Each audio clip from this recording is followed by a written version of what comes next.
കേരളത്തിൽ കാസർഗോഡ് തൊട്ട് തിരുവനന്തപുരം വരെ റെയിൽവേ റെയിനുമായി ബന്ധപ്പെട്ട് ജനങ്ങളെ ബുദ്ധിമുട്ടിക്കാത്ത രൂപത്തിലേക്കുള്ള ഭൂമി ഏറ്റെടുക്കത്തക്ക രൂപത്തിലുള്ള കാര്യങ്ങൾ തിരുവനന്തപുരം മുതൽ കാസർഗോഡ് വരെ ഹൈസ്പീഡ് റെയിൽ എന്ന് പറയുമ്പോൾ പുതുതായി ഒരു ബദൽ തന്നെ വരേണ്ടി വരും അതിൽ. അപ്പോൾ റിജിൽ പറഞ്ഞതുപോലെ അവിടെ ഈ പാരിസ്ഥിതികാഘാത പഠനം മറ്റെല്ലാം നടക്കട്ടെ, DPR അതൊക്കെ പ്രോപ്പറായി അതൊക്കെ നടക്കട്ടെ, അതിനൊക്കെ ശേഷം ഭൂമി ഏറ്റെടുക്കുക എന്നൊരു ഘട്ടത്തിലേക്ക് വരുമല്ലോ, അത് UDF-നും വന്നേ തീരൂ. അപ്പോൾ ഭൂമി ഏറ്റെടുക്കലിലേക്ക് വരുമ്പോൾ അവിടെയാണ് ഞാൻ മുൻപ് ചോദിച്ചത്, ഒരാളുടെയും കിടപ്പാടം ഏറ്റെടുക്കാതെ അല്ലെങ്കിൽ ആ കിടപ്പാടത്തിലേക്ക് ഒരു സർവേക്ക് പോലും പോകേണ്ടി വരാതെ അത് നടപ്പിലാക്കാൻ സാധിക്കുമോ? അത് UDF-നായാലും ആർക്കായാലും. അത് ഉത്തരം പറ. നോക്കൂ, അത് സിൽവർ ലൈൻ എന്നല്ല, ഇനി ഏത് പ്രൊജക്ട് വന്നാലും ശരി, ഈ അടുക്കളയും കുളിമുറിയും കിടപ്പുമുറിയിലൂടെ ഒന്നും സർവേ നടത്താതെ ഒരു പദ്ധതിയും കേരളത്തിൽ നടപ്പിലാക്കാൻ സാധിക്കുമെന്ന് തോന്നുന്നില്ല റിജിൽ.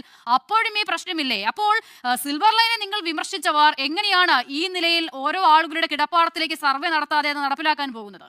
ഈ പറഞ്ഞതിന് വേറൊരു അർത്ഥമില്ലേ? ഇപ്പോഴത്തെ നാഷണൽ ഹൈവേയുമായി ബന്ധപ്പെട്ടിട്ടുള്ള സ്ഥലം ഏറ്റെടുക്കൽ വിഷയം, ആ സ്ഥലം ഏറ്റെടുക്കാനുള്ള തീരുമാനം ഡോക്ടർ മൻമോഹൻ സിംഗിന്റെ ഗവൺമെന്റാണ്. ഈ ഏറ്റെടുക്കുന്ന ആളുകൾക്ക് ആവശ്യമായ രൂപത്തിലുള്ള നഷ്ടപരിഹാരം കൊടുക്കാനുള്ള നിയമം ഈ രാജ്യത്ത് പ്രഖ്യാപിച്ചത് കൊണ്ടാണ് ഈ പറയുന്ന സ്ഥലം ഏറ്റെടുക്കാൻ ആളുകളുടെ അനുമതി കിട്ടിയത്. അവരെ തെരുവിൽ അയക്കാതെ അവർക്ക് ഏറ്റവും നല്ല കോമ്പൻസേഷൻ കൊടുക്കാനുള്ള തീരുമാനമെടുത്തത് അന്നത്തെ UPA സർക്കാരായിരുന്നു. ഞാൻ ചോദിച്ചതിന് മറുപടി കിട്ടിയില്ല. സാമ്പത്തികമായി ഏറെ പ്രതിസന്ധി നേരിട്ട ഈ സാഹചര്യത്തിനകത്ത് ഈ കണക്കിന് ഭൂമി ഏറ്റെടുത്ത് ആ ഭൂമി ഏറ്റെടുക്കുന്നവർക്ക് അവർക്കനുസരിച്ചുള്ള കോമ്പൻസേഷൻ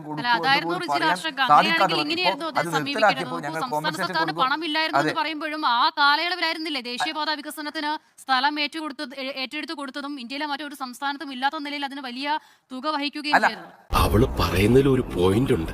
ഞാൻ പറയട്ടെ, ആ സമയത്ത് എടുക്കുമ്പോൾ അതിനനുസരിച്ചുള്ള കോമ്പൻസേഷൻ അത് അന്ന് സർക്കാർ മീൻസ് അന്നത്തെ UPA സർക്കാർ അത്തരമൊരു നിയമം അടിസ്ഥാനത്തിൽ എടുത്തത് കൊണ്ട് ആർക്കും പരാതി ഉണ്ടായിട്ടില്ല. അവർക്ക് അനുസരിച്ചിട്ടുള്ള ആവശ്യമനുസരിച്ചുള്ള ഇത് കിട്ടിയിട്ടുണ്ട്, കോമ്പൻസേഷൻ കിട്ടിയിട്ടുണ്ട്. ഇവിടെ എങ്ങനെയായിരുന്നു സ്ഥിതി? ഇവിടെ നേരത്തെ സൂചിപ്പിച്ച DPR-ന്റെ കാര്യം എന്താണ്? DPR സുപ്രീം കോടതി DPR അതൊന്നും എനിക്കറിയാൻ മേല. അങ്ങനെയാണെങ്കിൽ എന്തുകൊണ്ടാണ് ഇവർ നടപ്പാക്കാഞ്ഞത്? അവരുടെ കാര്യം നിൽക്കട്ടെ റിജിൽ. റിജിൽ പറഞ്ഞു തുടങ്ങിയത് ഇതിൽ നഷ്ടപരിഹാരത്തിന്റെ അടക്കം കാര്യമാണ്. നഷ്ടപരിഹാരമടക്കം റിജിൽ പറഞ്ഞത് വലിയ സാമ്പത്തിക ബുദ്ധിമുട്ടുള്ളത് കൊണ്ട് അത് നടക്കില്ല എന്നുള്ളതായിരുന്നു. പക്ഷെ അതേ സാമ്പത്തിക ബുദ്ധിമുട്ടുള്ളപ്പോൾ മറ്റെല്ലാ പദ്ധതികൾക്കും അത് നടന്നിട്ടുണ്ട്. അപ്പോൾ ഇവിടെ അത് നടക്കില്ല എന്നുള്ളത് എങ്ങനെ തീരുമാനിക്കാനായി മുൻകൂട്ടി?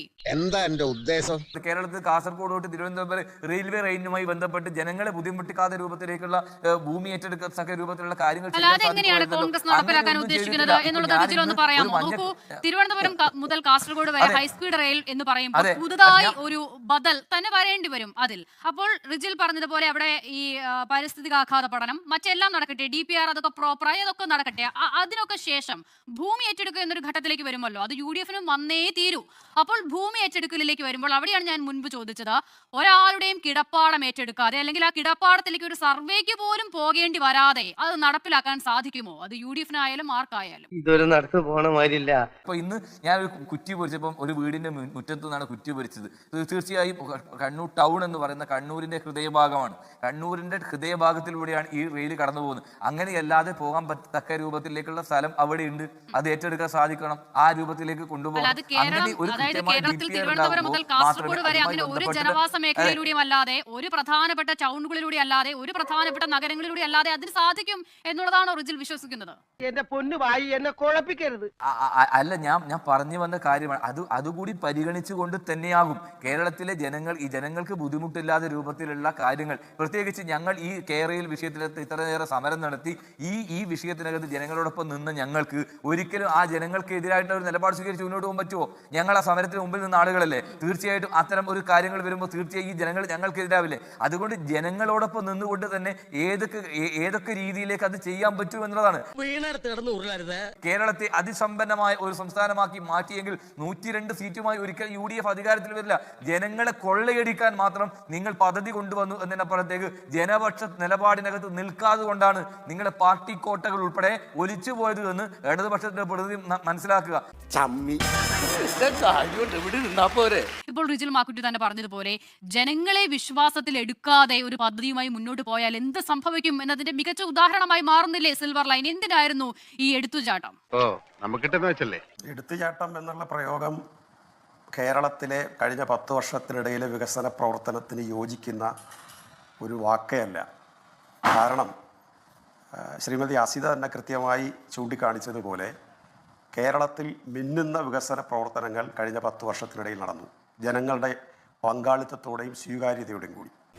എന്നിട്ട് ആ ജനങ്ങളിൽ ആർക്കെങ്കിലും എന്താണ് നടക്കാൻ പോകുന്നതെന്നോ എന്താണ് നടപ്പിലാക്കാൻ പോകുന്നത് എന്നതിനെ കുറിച്ച് ഒരു വ്യക്തതയും ഉണ്ടായിരുന്നില്ല. ഇന്ന് വരുന്ന പ്രതികരണങ്ങളിൽ അവർ പറയുകയാണ്, പെട്ടെന്നൊരു ദിവസം വീട്ടിൽ വന്ന് മഞ്ഞക്കുറ്റി ഇടുകയാണ്, ഞങ്ങളോട് ആരും ഒന്നും പറഞ്ഞിട്ടില്ല. അവിടെയായിരുന്നു പ്രശ്നം ശ്രീ പി കെ ഗോപൻ. അതുകൊണ്ടാണ് അതിനെ എടുത്തുചാട്ടം എന്ന് വിശേഷിപ്പിക്കേണ്ടി വരുന്നത്. 100% ഞാൻ യോജിക്കുന്നു. റസിദ, ഞാൻ പറഞ്ഞു തുടങ്ങിയതല്ലേ ഉള്ളൂ. അങ്ങയുടെ ഒരു വാക്ക് ഞാൻ പറഞ്ഞതുകൊണ്ടാണ് ചൊടിച്ചതെന്ന് എനിക്ക് മനസ്സിലായി. ഞാൻ അതിന് എടുത്തുചാട്ടം എന്ന വാക്ക് ഉപയോഗിക്കാത്തതിന്റെ കാരണം വിശദീകരിക്കാം. അപ്പൊ നമ്മൾ എവിടെ പറഞ്ഞു നിർത്തി?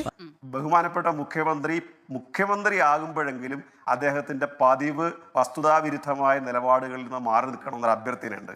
കാരണം അങ്ങ് തന്നെ നേരത്തെ ചൂണ്ടിക്കാണിച്ചു, ഇതിന് DPR ഉണ്ടായിരുന്നു. മുഖ്യമന്ത്രിയുടെ പ്രധാനപ്പെട്ട കമന്റ് DPR ഇല്ലാത്ത പ്രോജക്റ്റ് എന്ന, ഡീറ്റെയിൽസ് പ്രോജക്റ്റ് റിപ്പോർട്ട് ഇല്ലാതാണ് ഇത് നടപ്പിലാക്കാൻ പരിശ്രമിച്ചത് എന്നുള്ളത് വസ്തുതാവിരുദ്ധം. അയ്യോ, അങ്ങനെ പറഞ്ഞൂടാ, പിന്നെ ഞാൻ എന്തിനു വന്ന? 2, സെൻട്രൽ ഗവൺമെന്റിന്റെ പ്രാഥമിക അനുമതി ഉള്ളത് കൊണ്ടാണ് ഇത് തുടങ്ങാൻ കഴിഞ്ഞത്. എന്നാൽ അവര് അനുമതി, ഫൈനലായിട്ടുള്ള അനുമതി തരാതിരുന്നത് രാഷ്ട്രീയ കാരണങ്ങളാലാണ്. സത്യമാണെങ്കിലും എനിക്ക് അംഗീകരിച്ചു കൊടുക്കാൻ പറ്റുമോ? ഇനി വടക്കേ ഇന്ത്യയിൽ എത്രയോ സ്ഥലത്ത് ബുള്ളറ്റ് ട്രെയിൻ ഉണ്ടാക്കിയിട്ടുണ്ട്. അടുത്ത കാര്യം, നിങ്ങൾക്ക് ഭൂമിയിലല്ലാതെ ഇത് ഇങ്ങനെ ഒരു കേരളയിലോ അല്ലെങ്കിൽ വേറൊരു പേരിലോ ഒരു റെയിൽ ലൈൻ കൊണ്ടുവരാൻ പറ്റുമെങ്കിൽ ഞാൻ 100% സ്വാഗതം ചെയ്യുന്നു. വെറുതെ കിടന്ന് ഉരുളാദാശനെ. അവരുടെ ഒരു വനിതാ MLA വളരെ കൃത്യമായിട്ട് ചോദിച്ചത് ഈ സ്പീഡിൽ ആര് യാത്ര ചെയ്യണമെന്നാണ് ചോദിച്ചത്. കേരളത്തിൽ ഒരു റെയിൽ ലൈൻ വേണമെന്നുള്ള കാര്യത്തിൽ ഇപ്പോൾ എല്ലാവർക്കും തർക്കം ഉണ്ടാകുമെന്ന് തോന്നുന്നില്ല. അത് LDF നടപ്പിലാക്കേണ്ടെന്ന കാര്യത്തിൽ മാത്രമേ ഉള്ളൂ തർക്കം. എങ്ങനെയുണ്ട് എന്റെ പെർഫോമൻസ്? അസിത, ഇവിടെ നമുക്ക് കേരളത്തിൽ വേഗത്തിൽ സഞ്ചരിക്കണം എന്നുള്ളതും അതിവേഗ പാതകൾ വേണം എന്നുള്ളതും നമുക്ക് നിർബന്ധം തന്നെയാണ്, അതിനകത്ത് യാതൊരു സംശയവുമില്ല. പക്ഷെ അത് കൊണ്ടുവരുമ്പോൾ എങ്ങനെ കൊണ്ടുവരും എന്നുള്ളതാണ് ഇതിനകത്തെ പ്രശ്നം എന്ന് പറയും. നോക്കൂ, ഇവിടെ ഞാൻ മനസ്സിലാക്കിയിടത്തോളം കേരളത്തിലെ ഇടതുപക്ഷ സർക്കാർ കാലങ്ങളായി, പതിറ്റാണ്ടുകളായി വികസന വിരോധികൾ എന്നുള്ള ഒരു പേര് കേട്ടു മടുത്തപ്പോൾ ആ പേര് മായ്ക്കാൻ വേണ്ടിയിട്ട് അവർ വേണ്ട രീതിയിലുള്ള പഠനമോ വേണ്ട രീതിയിലുള്ള ഗ്രാഹ്യം അവർക്ക് പോലും ഇല്ലാതെ കൊണ്ടുവന്ന ഒരു പദ്ധതിയായിട്ടാണ് ഈ കേരളിനെ കുറിച്ചിട്ട് എനിക്ക് മനസ്സിലായിട്ടുള്ളത്. നോക്കൂ, ഈ കേരള പദ്ധതിയെ കുറിച്ചിട്ട് അവരുടെ നേതാക്കന്മാർ ഇപ്പം നമ്മൾ വളരെയധികം ട്രോളുകളൊക്കെ ചെയ്തിട്ട് ശ്രീ MV ഗോവിന്ദന്റെ മറ്റേ കൂറ്റനാട് നിന്ന് അപ്പം കൊച്ചിയിലേക്ക് കൊണ്ടുവരണം എന്നൊക്കെ പറഞ്ഞൊരു പ്രസ്താവന നിങ്ങൾ കണ്ടു നോക്കൂ. കാരണം അവരുടെ സംസ്ഥാന സെക്രട്ടറിക്ക് പോലും സീരിയസ് ആയിട്ട് ഇത് എന്താണ് ഈ പ്രൊജക്റ്റ് എന്നോ ഈ പ്രൊജക്റ്റ് കൊണ്ട് നമ്മുടെ നാടിനുണ്ടാകുന്ന ഗുണം എന്തെന്നോ വിവരിക്കാൻ വേണ്ടിയിട്ട് പറ്റുന്നില്ല. അതുമായിട്ട് എനിക്ക് കിട്ടുന്നു വെച്ചതാണല്ലോ. അല്ല ശ്യാം, ഞാൻ ചോദിക്കുന്നത് അതല്ല ശ്യാം. സംസ്ഥാന സർക്കാർ സിൽവർ ലൈനുമായി ബന്ധപ്പെട്ടാണ് മുന്നോട്ട് പോകുന്നത്. ശ്യാം, ഞാൻ തർക്കിക്കാനല്ലോ, എന്റെ ചോദ്യം ക്ലിയർ ആണ്. അതിൽ അറിയാനുള്ള ആഗ്രഹം കൊണ്ടുകൂടിയാണ് ഒരു കേരളത്തിലെ ഒരു പൗര എന്നുള്ള നിലയിൽ. പിന്നീട് ഇപ്പോൾ ഈ ശ്രീധരന്റെ അടക്കം പ്രൊജക്റ്റിൽ ഏതായാലും കേരളത്തിന് അനുഗുണമായത് നടപ്പിലാക്കാമെന്ന് സംസ്ഥാന സർക്കാർ പറഞ്ഞിരുന്നു എന്നുള്ളതാണ് ഞാൻ മനസ്സിലാക്കുന്നത്. 3 പ്രൊജക്ടുകൾ മുന്നിലുണ്ട് എന്ന് പാർലമെന്റിൽ തന്നെ സമ്മതിച്ച കേന്ദ്ര സർക്കാർ ആ 3 പ്രൊജക്ടിന്മേലും നടത്തിയ ഏതെങ്കിലും പഠനം നടത്തിയാലാണല്ലോ ഏതാണ് നമുക്ക് ഗുണമായതെന്ന് മനസ്സിലാക്കുകയുള്ളൂ. അപ്പോൾ അതിൽ നടത്തിയ പഠനം എന്തായിരുന്നു? അതിൽ സ്വീകരിച്ച ആക്ഷൻ എന്തായിരുന്നു? നന്നായിട്ട് അറിയായിരുന്നു ഈ ചൂട് തൊണ്ടേക്കറി കുരുങ്ങി. അത് വിട്. നിങ്ങൾ മാധ്യമങ്ങളോട് ഞങ്ങൾ ഏത് വേണമെങ്കിലും അംഗീകരിക്കാം. നിങ്ങൾക്ക് തോന്നുന്നുണ്ടോ PM ശ്രീ പോലുള്ള പദ്ധതികൾ പോലും അംഗീകരിക്കാത്ത കമ്മ്യൂണിസ്റ്റ് സർക്കാർ, കേന്ദ്ര സർക്കാർ നിങ്ങൾ ഈ പ്രൊജക്ട് കൊണ്ടുവന്നോളൂ എന്ന് പറഞ്ഞ ഉടനെ അവർ സമ്മതിക്കൂ? അവർ സമ്മതിക്കില്ല. മൂന്നെണ്ണം മുന്നിലുണ്ട് എന്ന് പറഞ്ഞ കേന്ദ്ര സർക്കാർ ആ 3 എണ്ണത്തിൽ എന്ത് ആക്ഷൻ എടുത്തു, എന്ത് ആക്ട് ചെയ്തു? കേന്ദ്രത്തിന്റെ ആക്ട് എന്തായിരുന്നു? അതൊന്ന് പറയുമോ? ഒരു തരത്തിലും എന്നെ ജീവിക്കാൻ സമ്മതിക്കില്ലെന്ന് ഉറപ്പിച്ച് തീരുമാനിച്ചിറങ്ങിയിരിക്കുകയാണല്ലേ. അതാണ് ഞാൻ പറഞ്ഞത്.